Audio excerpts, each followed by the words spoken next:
Hello बच्चों, आप सब कैसे हो। मैं हूँ शैली शर्मा, आपकी टीचर और आपकी सबसे अच्छी दोस्त। क्या आप जानते हो आज हम कौन सी कहानी सुनेंगे? तो बच्चों, आज की कहानी का नाम है अपना अपना भाग्य। एक समय की बात है, भीमपुर राज्य में भीम सिंह नाम का एक राजा हुआ करता था। वह राजा बड़ा ही घमंडी और अहंकारी था। वह अपने आप को भगवान समझता था। उसका ऐसा विचार था कि उसके राज्य का प्रत्येक व्यक्ति उसी के भाग्य का खाता है। उसकी 2 बेटियां थीं। एक का नाम था नैना और दूसरी का था सुनैना। बड़ी बेटी नैना बड़ी ही चापलूस किस्म की थी और वह हमेशा अपने पिता की हाँ में हाँ मिलाती रहती थी, जबकि छोटी बेटी सुनैना निडर और सच बोलने वाली थी तथा ईश्वर में विश्वास रखने वाली थी। इसी कारण राजा को अपनी छोटी बेटी बिल्कुल पसंद नहीं थी।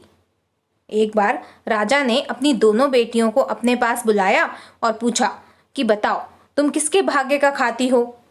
तो बड़ी बेटी बोली, आपके भाग्य का, और किसका? परंतु छोटी बेटी बोली कि सब अपने अपने भाग्य का खाते हैं। छोटी बेटी का उत्तर सुनते ही राजा आग बबूला हो गया। मतलब उसे बहुत गुस्सा आ गया और उसने अपने सिपाहियों से बोला कि इस दुष्ट लड़की को जंगल में छोड़ाओ और जो भी पहला जानवर मिले उसी से इसकी शादी कर देना। तो सिपाही ने ऐसा ही किया। जंगल में पहुंचते ही उसे एक बंदर दिखाई दिया और उस सिपाही ने उस बंदर से ही उस लड़की की शादी कर दी। जब तक राजा ने अपनी बड़ी बेटी की शादी बड़े ही धूमधाम से एक बड़े से राज्य के राजकुमार से कर दी। जब बहुत समय बीत गया तो एक दिन राजा ने सोचा कि चलो अब मैं अपनी बेटियों को देखकर आता हूँ कि उनका जीवन कैसे चल रहा है। जब वह अपनी बड़ी बेटी के घर पहुंचा तो वहां तो राजमहल की जगह झोपड़ी बची थी। वो राजकुमार जिससे राजा ने अपनी बेटी की शादी की थी, वह युद्ध में अपना राज्य, राजमहल, धन सब हार चुका था। यह देखकर राजा बहुत दुखी हुआ। राजा ने जब अपनी बेटी से पूरी बात सुनी तो कहने लगा कि चलो बेटी, अब मैं आ गया हूँ, अब चिंता की कोई बात नहीं है। अब तुम दोनों मेरे साथ मेरे राज्य में चलो। और वो सब लोग भीमपुर आ गए। कुछ दिनों बाद राजा ने सोचा कि चलो अब मैं अपनी छोटी बेटी को देखकर आता हूँ कि उसका जीवन कैसे चल रहा है। परंतु वह जैसे ही जंगल में पहुंचा तो देखकर फिर आश्चर्यचकित रह गया। जहां कभी जंगल हुआ करता था वहां एक सुंदर राजमहल था।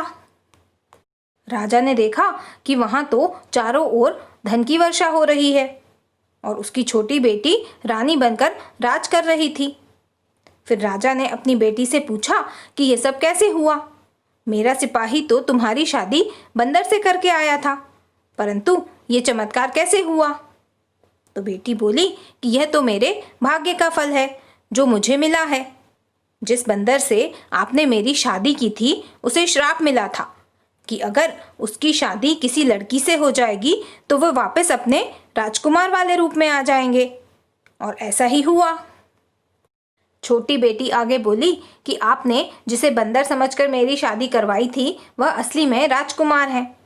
अब राजा को अपनी छोटी बेटी की बात समझ में आ गई और राजा भी मानने लगा कि सब अपने अपने भाग्य का ही खाते हैं। तो बच्चों, मोरल ऑफ द स्टोरी ये है कि हमें कभी भी किसी भी बात का घमंड नहीं करना चाहिए। घमंड इंसान को अंधा बना देता है। घमंड में व्यक्ति सही और गलत का फर्क नहीं समझ पाता। तो आपको ये कहानी कैसी लगी, आप मुझे कमेंट करके ज़रूर बताना और इस कहानी के बारे में अपने फ्रेंड्स को भी ज़रूर बताना। और हाँ, वीडियो को लाइक, शेयर और चैनल को सब्सक्राइब भी ज़रूर करना। Okay, bye bye, take care.